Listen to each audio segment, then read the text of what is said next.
Adams State College. Great stories begin here. Today's edition of the Lunchtime Talks in Science and Mathematics.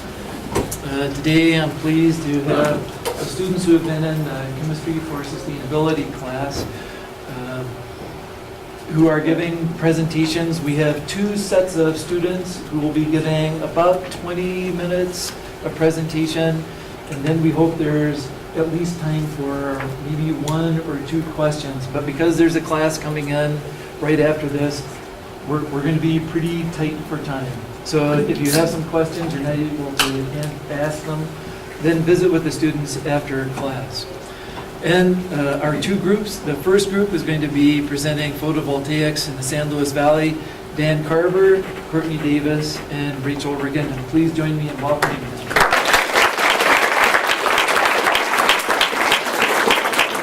Well, thank you all for coming to our lunchtime talk today. And like Marty has said, we'll be talking about photovoltaics in the San Luis Valley.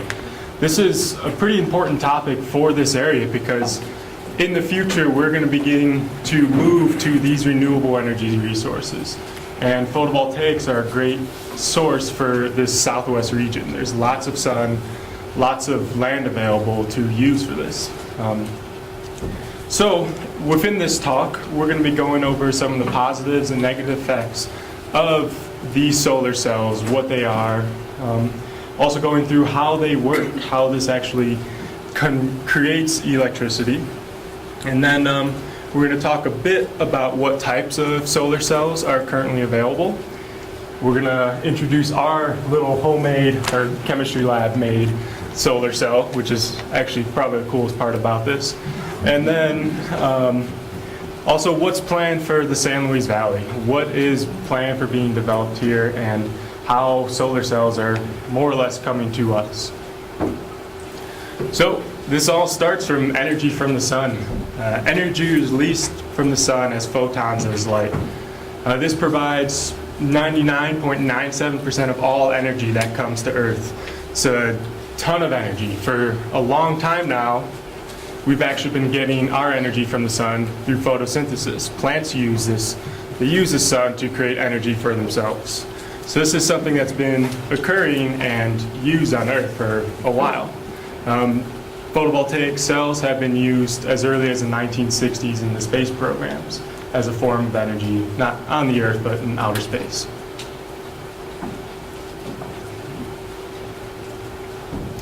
And for the basic definition, PV cells use photons of light to emit electrons. And these electrons can be used for electricity a little later on. And again, these are just a great opportunity in the future because they're a renewable resource, and after the production, they do not emit any CO2. So that's a concern with our global climate coming up here. So it's an important thing, and these cells are going to be good for that. So the basic concept of a photovoltaic cell is the photoelectric effect. This basically is light of a given wavelength hits a semiconductor material, in this case mostly silicon is used, and electrons are ejected from the surface. In order for these electrons to be used, the silicon has to be doped. This is probably when you hear silicon, it's always referred to as doped silicon. If you just had plain silicon cells, it wouldn't actually work as a photovoltaic cell.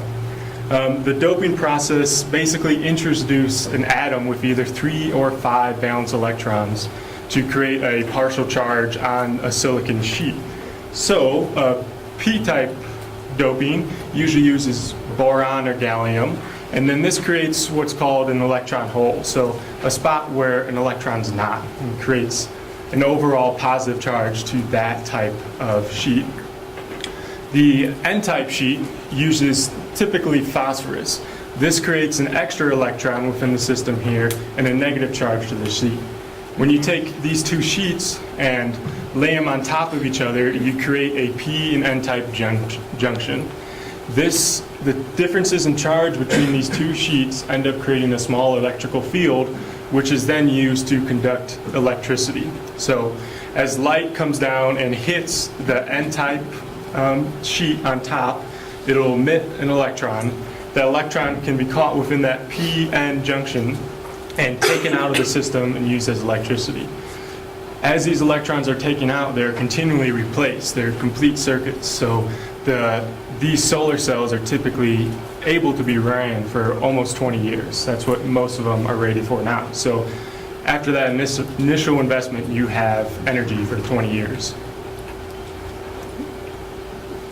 So the basic part of a solar cell is the cell. This produces about 0.5 volts of energy, typically. And you can scale these up. Multiple cells will end up in a module, which a module usually produces around 12 volts of energy. And these modules can be brought together into arrays. The arrays hold a lot more modules, and they, depending on their size and their use, they can produce a fair amount of energy. So I hope you all have seen the Sun Edison plant just north of town here. It's predicted to produce 8.22 megawatts. This plant actually produces about 9 megawatts of energy, which is about a 10% increase. And this efficiency is due to the cooler temperatures of the valley. It makes the photoelectric effect and the whole process run a little bit more smoothly. So it's producing more than it was originally intended to. So it's something that's bringing solar plants here because of those cool temperatures. But a problem with these single layer solar cells are their limited conversion efficiency of 15 to 25%. Most typical commercial cells are only around 15 to 20%. So they're not very efficient in converting sunlight to energy. A way to get around this is the use of multi-layer PV cells. These basically have different layers of different photoelectric material that can absorb different wavelengths and, in a sense, use the same amount of light and release more energy. So they do end up increasing efficiency. However, it comes at a cost, being money. They're, as of now, a lot more expensive to produce. And then also, they use poisonous materials such as arsenic. And so when you get rid of this cell, when you finally are done using it, what do you do with it? You can't just dump the arsenic back into, the land, because that will cause problems too. So currently, they're not commercially feasible. They're not used in large-scale photovoltaic plants. Most of these plants are using the type that I talked about, which is purely doped silicon. So I'm going to turn it over to Rachel, and she's going to talk a little bit about the monocrystalline. Okay, so before I begin, I'll be talking about different types of PV cells. There's two, monocrystalline and thin film, and then Courtney here is going to go ahead and go into dye-sensitized thin film and with the demonstration. So monocrystalline is a PV cell that's made by slicing thin wafers from a single long silicon crystal rod, and typically it uses silicon, as Dan said. It's black or iridescent blue, as seen in the pictures here. And so if you're driving around the roads and you see a rooftop PV cell, it's probably monocrystalline. It's also an expensive process to produce the silicon for the material for the PV cell, and it's one of the oldest types of PV cell. The next one is thin film, and thin film, as you see in this picture, is a lot thinner than the monocrystalline and is more flexible and lightweight. So in thin film material, several layers of a light-absorbing material, such as a semiconductor onto a substrate. And here is a periodic table with silicon, and this is just to give you an idea of where that is on the periodic table. It's typically used, and it's coated with glass, metal, or plastic. You'll see this in the next slide. And the absorbing layer is usually 1 micron thick. For reference, it's 1/1,000,000th of a meter, so it's pretty small. So the types of thin film is amorphous silicon, and amorphous silicon is when it's exposed to the sun degrades faster, and to fix that problem, they make it a lot thinner. And when you make it a lot thinner, its efficiency to absorb the sunlight decreases. So it's usually used in small applications such as a calculator. So if you have a calculator with that little PV cell right there, it's usually made of amorphous silicon. The next one is cadmium telluride, and cadmium telluride has cadmium as the semiconductor with cadmium sulfide, and that acts, and it's put with a bunch of layers, and the cadmium sulfide and cadmium telluride act as the P-N layer, and the P-N layer, the P layer and the N layer for the PV cell. And then copper indium gallium diselenide, or CIGS, has two forms of it, one coated with glass and one with foil. In the glass, it has zinc oxide as its electrode, cadmium sulfide, and SIG, and that acts as the P and N layers for the PV cell, and molybdenum as an electrode as well. For the foil, it doesn't need molybdenum, as you see here, because the foil acts as an electrode for the SIGs and the cadmium sulfide. And the other types of thin film are microcrystalline and dye-sensitized, which Courtney will go into. And so microcrystalline is defined as a nanocrystal that is invisible to the human eye. The only way to see this is through a microscope. And so remember, with all silicon or semiconductors, you need to dope them. And then, just a reminder, as Dan said, if you use boron, it's a P-type, and phosphorus, you get an N-type. And so then microcrystalline is formed from amorphous silicon, which is this gray area right here, and it's put with dilute mixture of silane and hydrogen, and it's decomposed to form these white microcrystal silicons. And this process is called glow discharge decomposition of silane. And so Courtney will also talk about the advantages of thin film and go into our demonstration. Okay, so silicon thin film cells are made from protocrystalline silicon with a low fraction of nanocrystalline silicon. And protocrystalline silicon is an ideal material for a top cell absorber because short wavelength light can be almost completely absorbed without being transmitted. Then long wavelength light can be low loss transmitted into the bottom cell and therefore allow for a proper current. The nanocrystalline silicon just refers to the arrangement of materials in the transition region from amorphous to the microcrystalline silicon. And this has an increased stability over amorphous silicon because of its low hydrogen concentration. Thin film cells made from these materials are ideal for high open circuit voltage. And these solar cells tend to have low energy conversion efficiency, but they're much less expensive to produce. Quantum efficiency is also lower for thin film cells. And quantum efficiency is the percentage of photons that are hitting a photoreactive surface in order to create an electron-hole pair. And this is an accurate measurement of the device's electrical sensitivity to light. It's important for a solar cell as it gives information on the current that a given cell will produce when a particular wavelength illuminates it. Schemes for light trapping where weakly absorbed long wavelength light is coupled with the silicon. The light will then transverse the film several times, which enhances the absorption of sunlight into that cell.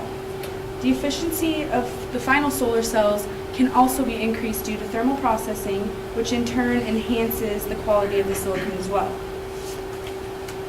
There are new solar cells being created called building integrated photovoltaics, which is abbreviated BIPVs, and they are being created to remain semi-transparent. That way they can be applied to window glazings on the sides of buildings and houses and things like that.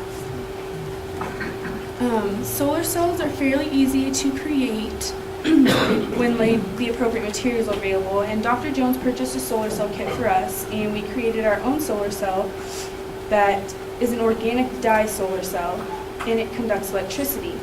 We were given 2 conductive glass plates, so one side is conductive and one side isn't, and then we created a titanium dioxide paste which we applied to the conductive side of one of the glass plates. We then created an anthocyanin dye from fresh blackberries, which we also applied on top of the titanium dioxide. On the conductive side of the other glass plate, we covered it in a thin layer of carbon to act as a catalyst for the reaction. We then added a potassium iodide solution to act as an electrode for assistance in transferring of electrons. We assembled the glass plates by having the titanium dioxide side up and placing the carbon layer side down on top, and we clipped it with some binder clips. And then we took it outside and we applied light to it, and the multimeter here showed us that we got up to 0.5 volts of electricity just from our homemade solar cell. And right here you can see this is the anthocyanin dye that we created, and the conjugated pi bonds are what help in the conduction of electricity. And anthocyanin is just the pigment that's responsible for like the red, it's responsible for the red and blue pigment in flowers and in some parts of plants and things like that. Okay, so right here is the solar cell we created without the titanium dioxide and without the anthocyanin dye, and the solar cell over here is the one that we created with the titanium dioxide in. So when we apply, these are leads, and this is the negative and positive side, and when they're applied to the sides of the solar cell at the points of contact. Can you read that down? Yeah, just 0. 0. What? 0? Way to go, Don. -0. Okay, we got a 1. So there's no electric current for that particular solar cell. But when they're applied to this solar cell, 0.262. we're given an actual electric current. So the voltage is actually higher for the one that has the titanium dioxide on it and the anthocyanin dye and the carbon layer. So I'm just going to pass these around because I know it's really hard to see because they're really small from up here, but you guys can just take a look. But it works. That's the good part about it.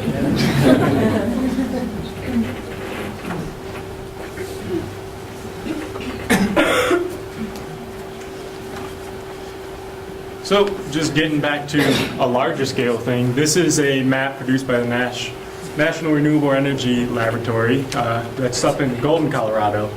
And if you take a look, well, there's the San Luis Valley. It seems to be the most red place within the whole state of Colorado. Basically what this means is that it receives the most kilowatt hours of energy per day. So when looking at photovoltaic production in the state, the San Luis Valley is probably the best place in Colorado to use this.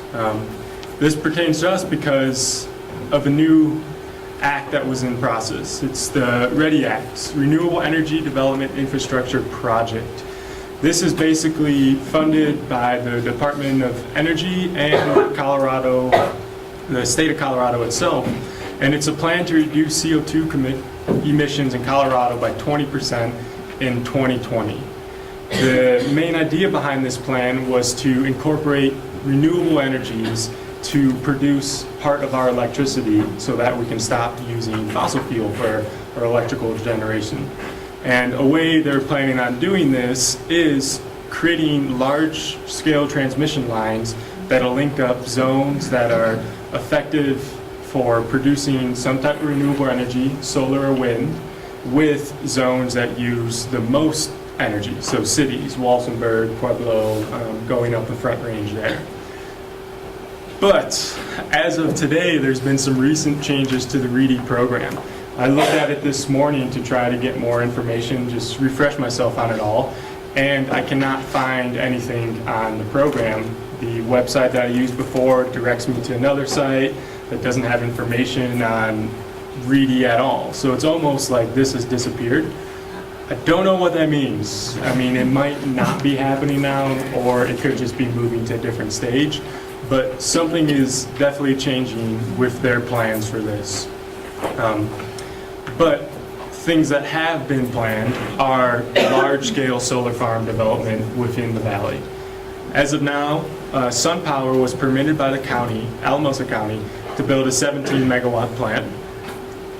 Aurora Solar was permitted to build a 35-megawatt plant.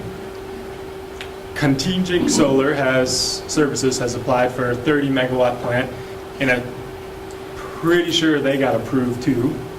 And then this one is still kind of in the books, but another 37.4 megawatt plant.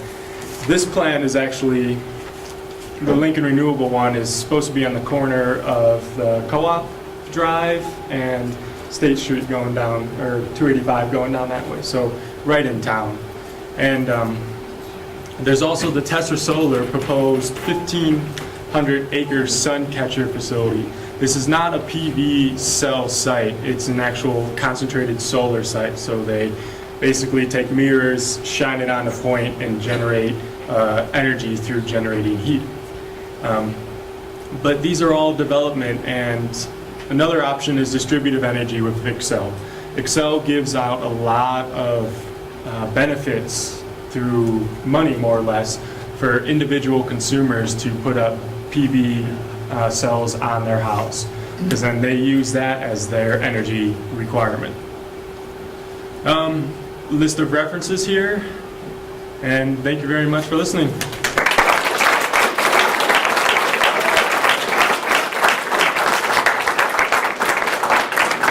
Probably have time for about one question while the other group is coming up. Yes. You said that the energy efficiency, energy conversion efficiency was like 15 to 25%. Yes. Is there any way to compare that to the efficiency of a leaf? Of a leaf? Of a plant leaf? I read something saying that photosynthesis was only about 3% efficient. So that was just a quick little note. I don't, I'd have to look into more to be very confident in that statement, but it wasn't a book that I was getting most of solar information out of. So it's not as efficient, but for our uses, if it could, photovoltaics could be more efficient. It means we have to produce less cells and use less land to create that energy. So it's a big, I think it is an issue with our current PV systems right now. So. Is the 100 kilowatts per acre standard? 100 I think it's about what it was. I haven't looked at any percentages for that, but in total they're looking at 119 megawatts for the whole development there, and that's based on a couple numbers, about 45,000 houses. So I think that's maybe right about what we have in the valley, maybe a little more. One more question? So you identified 3 BPA's 8 toxic metals in making solar panels. Yeah. Right, arsenic, cadmium, and silver. Okay. So in 25 years, when these things don't work anymore, and we have 1 million of them here, what are we going to do? Wait, but that's the thing. Those elements right now are not used in large-scale production. So those multi-layered cells are mostly laboratory stuff as of now. All the photovoltaics you see on houses or in solar plants right now are using the doped silicon. So those don't contain those poisonous materials. So I don't know how you get rid of them, but they're not going to be as dangerous as those multi-layered ones. Cool. All right, I think we need to move on to the next group, so thank you.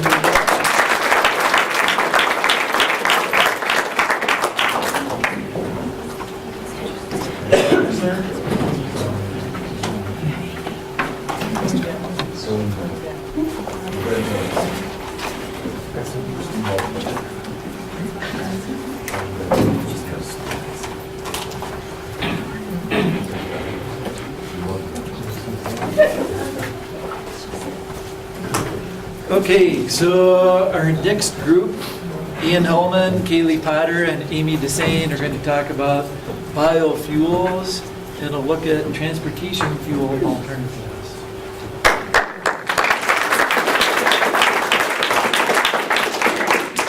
Great. Thank you guys all for coming. We're going to be looking at transportation fuel alternatives.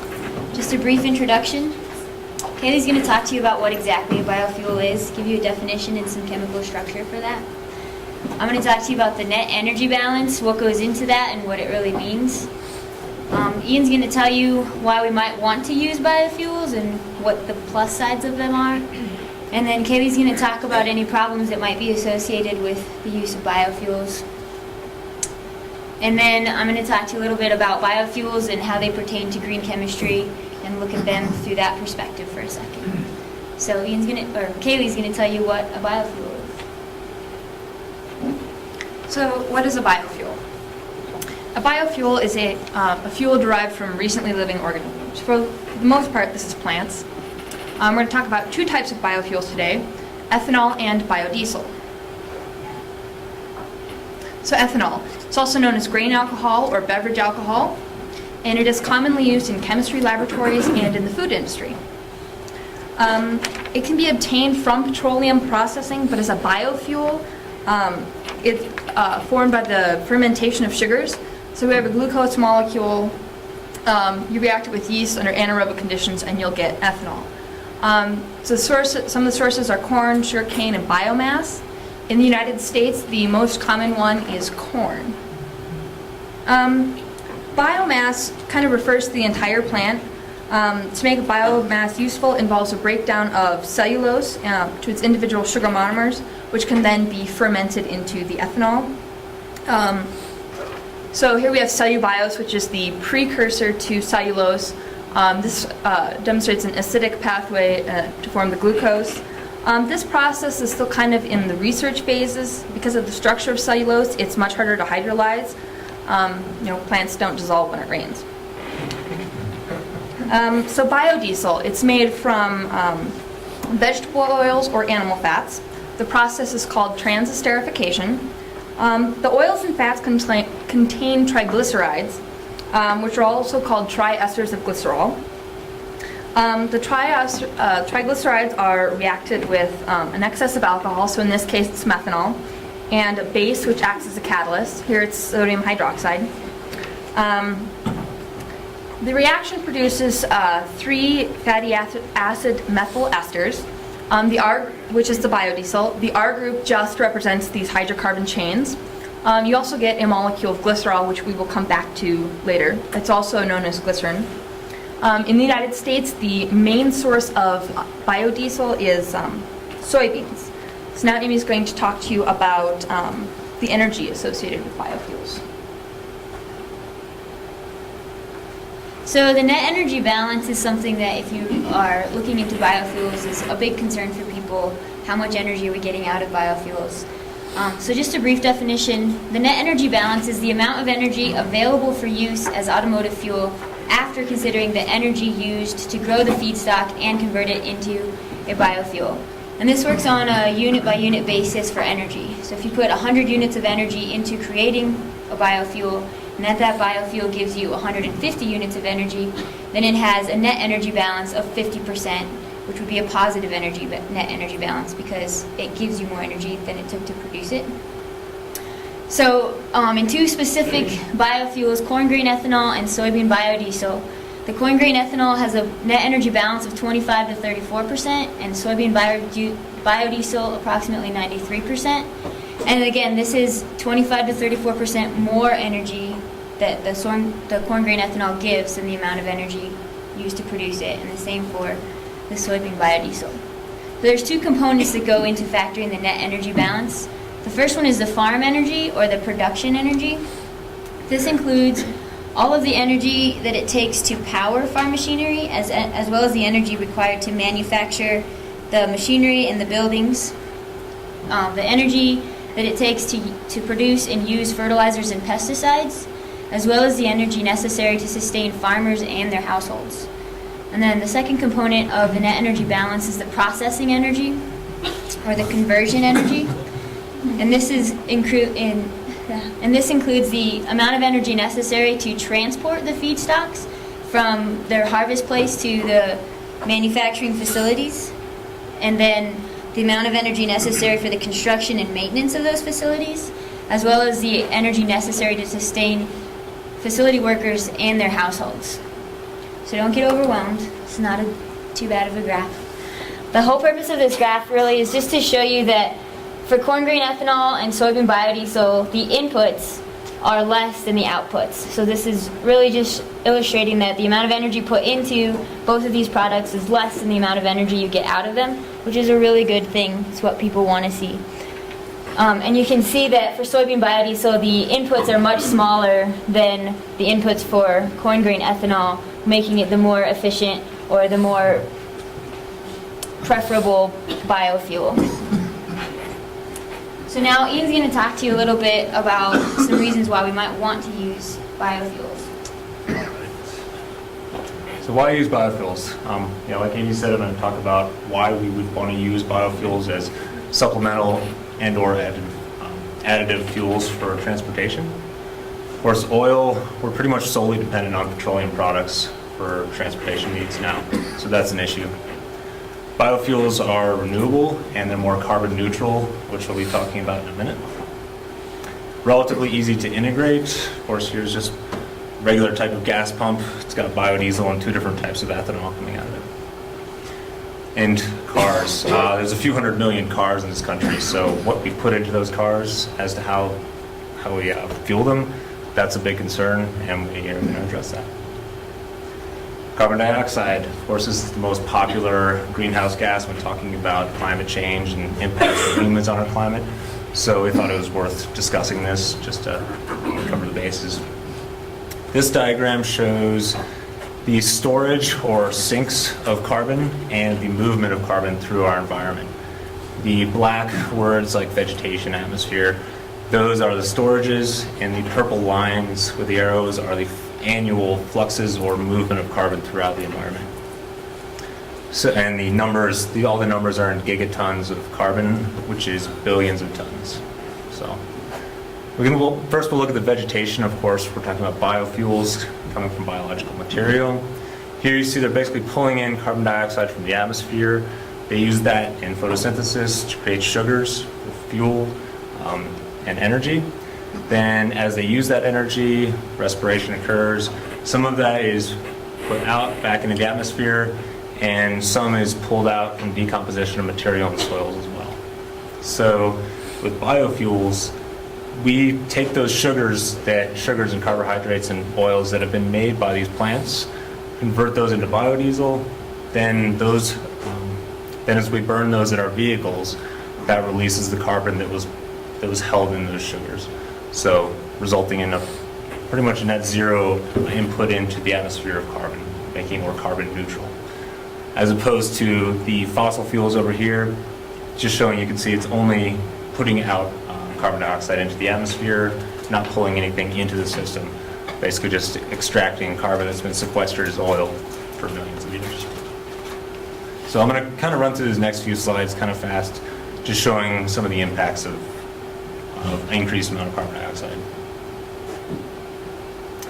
This graph is showing carbon dioxide in the atmosphere as well as temperature over the past 400,000 years.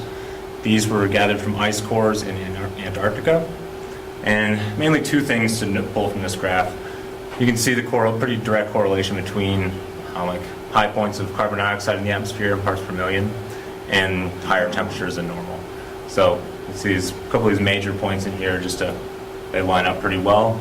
And the other thing to note is the max level up here of about 300 parts per million of carbon dioxide. Here are just some graphs that are kind of zoomed in on more recent time. This one on the left is taken from data from Hawaii, and this is of course only from 1960 to 2000. The oscillations here, just going up and down this graph, are from the breathing earth, as it's called. So in the spring and summer, there's more vegetation. This pulls in more carbon dioxide from the environment. And in the winter, of course, there's less vegetation, so less pulling in of carbon dioxide. Darker line is just the average. And again, some things to take from this, of course, it's going up. And that this graph, of course, ends at 2000. And you can see 2000 is about 370 parts per million. And now it's about 390. So way higher, essentially, than it's ever been, at least from the data that we've observed. This graph is just showing the temperature over the past 1,000 years. And here you can see about starting in the Industrial Revolution, the numbers just start going up very quickly. Again, most likely correlated with the amount of carbon dioxide put in the air. So now I'll talk a little bit about the biofuel feedstocks. Feedstocks being where we get the biofuels from, so the corn and such. This is a quote from one of our textbooks in the Chemistry of Sustainability class, saying, at a constant production and consumption, the presently known reserves of oil will last about 41 years, natural gas 64 years, and coal 155 years. So as we know, the amount of fossil fuels is finite, whereas biofuels are renewable. Just like every year we grow more potatoes and rice, corn, anything like that, we can grow biofuels each year, or feedstocks for these biofuels each year. Of course, we can use corn, soybeans, sugarcane, palm oil, switchgrass. There's all sorts of things we can use. Some are more efficient than others, as Amy talked about with the net energy balance. And some of these, like switchgrass, you can use marginal lands. So lands that aren't prime agricultural lands, you can use those as well. So you're not necessarily always pulling it away from what are, our best croplands for food is. This, of course, reduces fossil fuel use. So one of the goals. So the integration, it's pretty easy to integrate. It's already happening. Here's an example. This is a gas pump in Washington, D.C. that has ethanol 85. And as far as biodiesel, biodiesel mixes of 5 to 10%, which is 5 to 10% biodiesel, 90 to 95% diesel. Those can be put in a current diesel engine, no problem, with no modifications. Same thing with an ethanol mix of 5 to 10%. You can put that in a gasoline engine, and it'll run just fine. Flex fuel engines, I'm sure we've all seen these on the back, little tags on the back of trucks that say flex fuel. This is what they're using is 85% ethanol, or what they can use is 85% ethanol. The fueling infrastructure is already pretty much in place. Biofuels are liquid fuels, just like gasoline, so we could bring them into gas stations without having to, compared to hydrogen, you don't have to bring in high pressure hydrogen tanks or new electrical charging facilities, that kind of thing. And we also currently have high mile per gallon combustion only vehicles that don't use large amount of batteries. So hybrids, for example, one of the concerns is what to do with that large amount of batteries that they use at the end of that vehicle's life. This is an example. This is a Volkswagen Jetta TDI. It's a diesel vehicle, and we actually took one of these over spring break to Moab and got about 46 miles to the gallon. And it's just a standard combustion diesel engine. It's just very efficient. So Kailee is going to talk a little bit now about some of the problems that we have with biofuels. So, some of the problems with biofuels. First of all, it's a food source. And converting these foods into fuel has great concerns as it would drive up food prices as well as potentially create food shortages. The next is land use. In 2005, if all of the corn and soy grown in the United States had been converted to making biofuels, it would only offset the diesel demand by 6% and the gasoline demand by 12%. With this land, there's the agrochemicals. They're necessary for the growing the crops, and they get leached off the land and into the waterways. The main three are the nitrogen, the phosphorus, and the pesticides. So in the Gulf of Mexico, they have what they call the dead zone. So this increase in nitrogen causes these giant algal blooms, and as the algae die and decay, they remove the dissolved oxygen from the water. So the water without the oxygen can no longer support the aquatic life, so you get a dead zone. The greenhouse gas emissions. A lot of the numbers for the reduction in greenhouse gas emissions for biofuels are based on using currently farmed land to produce them. So if you have to increase the amount of land necessary for crops, the farming, the tractors, all of that, the energy necessary to go in could potentially, the greenhouse gases emitted from that you may not be saving as many as you would think from using biofuels instead of traditional petroleum. And now Amy's going to talk to you about how biofuels pertain to green chemistry. So in green chemistry, there's 12 principles. And I put a website down here if you want to jot it down, or you could pretty much type green chemistry principles into any search engine and find them fairly quickly. I'm only going to discuss a few of them because they pertain more directly to biofuels than all of them, but feel free to look them up. One of them is that the use of auxiliary substances is minimal, so they're not using a lot of solvents or separation agents in the production of biofuels. Another thing is that biofuels do not persist in the environment, whereas like Ian was talking about with hybrid cars, they have batteries that we're not sure what to do with once we're done using them, or something like a plastic that never breaks down and becomes usable again in the environment. It just keeps getting smaller. Biofuels will break down and biodegrade and be put back into the system and used again as more energy. They preserve the efficacy of function, so they still work like a gasoline, they still work as a fuel. Compared to petroleum fuels, biofuels are less toxic to humans and to the environment, and they also come from a renewable feedstock, which is the big one. So, in conclusion, the two main sources for biofuels in the U.S. are corn and soybean. It's different in other countries. Brazil uses sugarcane. The net energy balance is positive for both corn-based ethanol and soybean biodiesel. If you wanted to create biofuels from other sources, you would have to calculate the net energy balances for those. The biofuels come from a renewable feedstock, but they're definitely not the answer. In reducing greenhouse gases, they might be part of the solution, but they're just not feasible as a full answer. With Kailee's statistic of converting all of our biofuels into, or all of our corn and soybean into biofuels, there's just no way we could really run all of transportation vehicles off of biofuels. They're also a use of a food source for transportation fuel, which is a huge debatable topic and very political in some ways, that using food for transportation might not be such a good idea. The potential benefits of using cellulosic feedstock would pretty much negate the using food source for transportation fuel, because the cellulosic part of a plant would be like the corn stalk and the corn husk as opposed to the corn cob. So it's the green part of the plant, it's the part that we don't eat. So being able to use cellulosic feedstock would make a lot more sources available for biofuels, and it would also just negate the fact that we'd be using food. And glycerin is a co-product of biodiesel, and it can be used in other products. It can be used in the manufacturing of cosmetics, and it's also part of making antifreeze.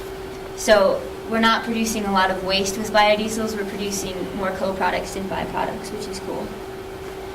And also, biodiesel can be made at home, or even here, the general chemistry class makes biodiesel as part of one of their labs.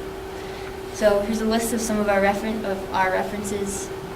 And does anyone have any questions?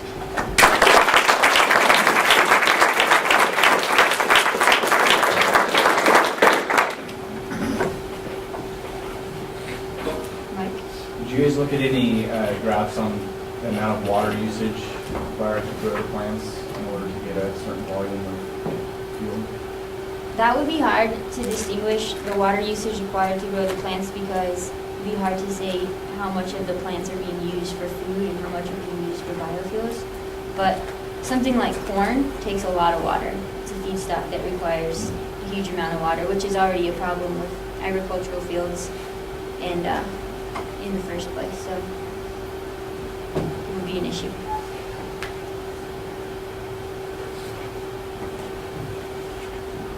Did you look at algae as a feedstock?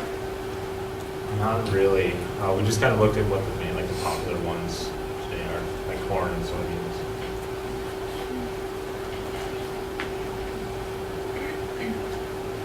Any other questions? Well, thank you all for coming. Let's thank our speakers.